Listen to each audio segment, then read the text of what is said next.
পশ্চিমবঙ্গের সমস্ত কৃষক বন্ধুদের জন্য বিরাট সুখবর। অ্যাকাউন্টে ঢুকবে ডবল টাকা। বেড়ে গেল ধানের সহায়ক মূল্য। পশ্চিমবঙ্গে কৃষকদের জন্য ইতিমধ্যে একাধিক সরকারি প্রকল্প চালু রয়েছে। আর এরই মধ্যে প্যাডি এমএসপি রেট সাবসিডি তথা ধানের সহায়ক মূল্য নিয়ে বিরাট সিদ্ধান্ত নিল কৃষি উন্নয়ন দপ্তর। যার জেরে কৃষকরা এবার আরো সঠিক দামে ধান বিক্রি করতে পারবেন। আগামী সোমবার থেকে রাজ্য জুড়ে ধান কেনা শুরু হচ্ছে। আগেই বেড়ে গেল ধানের সহায়ক মূল্য। এছাড়া ধান বিক্রয়েও বিভিন্ন নিয়ম পরিবর্তিত হয়েছে। তাই ধান বিক্রয়ের আগে সমস্ত কিছু জেনে নেওয়া যাক আজকের এই ভিডিওটিতে। তো তার আগে বলবো, যদি আপনারা এই ভিডিওটিতে নতুন হন তো অবশ্যই ভিডিওটি ভালো লাগলে অবশ্যই ভিডিওটিতে একটি লাইক করে, চ্যানেলে নতুন হলে চ্যানেলটিকে সাবস্ক্রাইব করে পাশে থাকা বেল আইকনটিকে অল করে রাখবেন, যাতে এইরকম ইনফরমেটিভ ভিডিও আপনারা পেয়ে যান। আর এই ভিডিওটি নিজের আত্মীয় প্রতিবেশীর সাথে শেয়ার করবেন, তারা যেন এই সম্বন্ধে জানতে পারে। সোমবার থেকে রাজ্য জুড়ে ধান কেনা শুরু। আর এরই মধ্যে ধানের সরকারি ক্রয় মূল্য বেড়েছে, যা কৃষকদের মুখে হাসি ফোটাবে। চাষির পরিশ্রমের সাথে সোনার ফসল ফলে, কিন্তু তারা বঞ্চিত হয়ে থাকেন বিভিন্ন ফসল ও গম ধানের সহায়ক মূল্য থেকে। স্থানীয় মজুতকারী ও রাজনৈতিক আচরণে কারণে চাষিরা ফরে বা পাইকারের কাছে মাত্র মূল্য ধান বা অন্যান্য ফসল বিক্রি করতে বাধ্য হন। এই সমস্যা নিরসনে এগিয়ে এলো সরকার।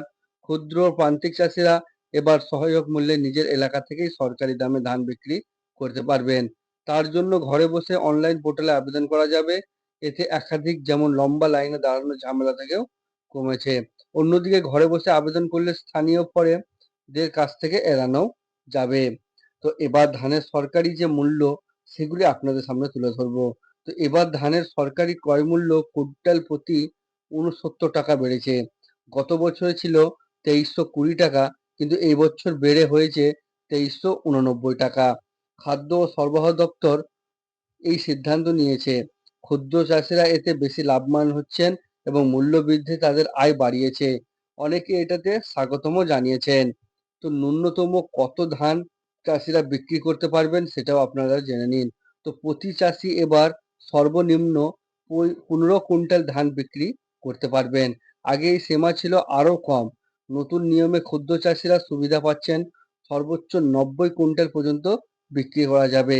এতে বড় চাষিরা উপকৃত হচ্ছেন এবং নিয়ম পরিবর্তন চাষিদের মধ্যে উৎসাহ বাড়িয়েছে।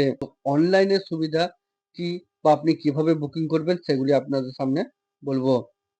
৩ বছর ধরে পাইলট প্রজেক্ট চালানোর পর গত বছর বিভিন্ন জেলায় কৃষকরা অনলাইনে ধান বিক্রি করেছেন। এতে একদিনে যেমন লাইনে দাঁড়াতে হয় না, অন্যদিকে স্থানীয় মহাজনদের থেকে বাঁচা যায়। এই পদ্ধতিতে ধান মাঠে থাকলেও আগে থেকেই বুকিং করা যায়। ধান কাটার পর সরাসরি কেড়ে নিয়ে যেতে হয়। ধান বিক্রয়ের পর টাকা সরাসরি ব্যাংক অ্যাকাউন্টে চলে আসে। এই পদ্ধতি চাষিদের জীবন আরো সহজ করেছে। অনলাইন পোর্টালে নাম নথিভুক্ত করে সময় নির্ধারণ করা যায়। নির্দিষ্ট সময় ধান নিয়ে কেন্দ্রে যেতে হয়।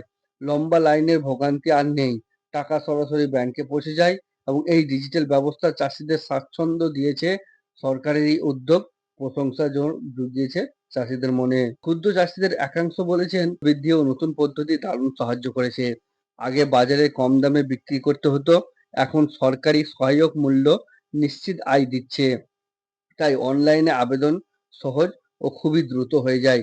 চাষিরা আরো বেশি ধান যাতে চাষি উৎসাহিত হচ্ছেন। এই পরিবর্তে কৃষি অর্থনীতিকে আরো শক্তিশালী করে তুলছে। তো সরকারি ধান ক্রয়ের এই নতুন ব্যবস্থা আরো জেলায় ছড়িয়ে পড়েছে। কৃষকদের জন্য আরো সুবিধা আসতে চলেতে পারে। তো মূল্য বৃদ্ধি চাষিদের আর্থিক স্থিতিশীলতা বাড়বে। ডিজিটাল প্ল্যাটফর্ম হলে তারা আরো উন্নত করবে। কৃষিক্ষেত্রে স্বচ্ছতাও আরো বাড়ছে। এরই ফলে উদ্যোগ কৃষক সমাজকে নতুন আশা দিচ্ছে। তো আপনারা জানতে পারলেন এবছর নতুন প্রজেক্টের অনুযায়ী কৃষকরা তাদের ধান বিক্রি করতে পারবেন। আগে যে কুইন্টাল পিছু ৩২০ টাকা করে আপনাদের ধান বিক্রি করা হতো, কিন্তু এবছর আরো ৬৯ টাকা কিন্তু বাড়িয়েছে। তো আপনারা টোটাল ২৩৮৯ টাকা করে কুইন্টাল প্রতি কুইন্টাল ধান কিন্তু এবার বিক্রি করতে পারবেন। এবং সর্বনিম্ন ধান আপনাদের ১৫ কুইন্টাল এবং সর্বোচ্চ আপনি ৯০ কুইন্টাল অব্দিও ধান বিক্রি করতে পারবেন। এবং এই বিক্রি কিন্তু আপনাকে পুরোপুরি অনলাইনের মাধ্যমে বুকিং করে এবং তার পরিযায়ী যে টাকা, সে টাকা কিন্তু আপনার ব্যাংকে অ্যাকাউন্টে চলে আসবে। তো এই ডিজিটাল যুগে এই ডিজিটাল লেনদেনের মাধ্যমে চাষিরা আরো উন্নত বোধ করছেন এবং তাদের যে দালালি হাত থেকে বাঁচার যে তারা পাচ্ছেন। তো আশা করছি এই ভিডিওটি আপনাদেরকে ভালো লেগেছে। যদি ভালো লাগলে অবশ্যই ভিডিওটিতে একটি লাইক করে, চ্যানেলে নতুন হলে চ্যানেলটিকে সাবস্ক্রাইব করে পাশে থাকা বেল আইকনটিকে অল করে রাখবেন, যাতে এইরকম ইনফরমেটিভ ভিডিও আসলেই তার নোটিফিকেশন আপনারা পেয়ে যান। আমার সঙ্গে ভিডিও শেষ অবধি জুড়ে থাকার জন্য আপনাদের অসংখ্য ধন্যবাদ। ভালো থাকবেন, সুস্থ থাকবেন। নমস্কার।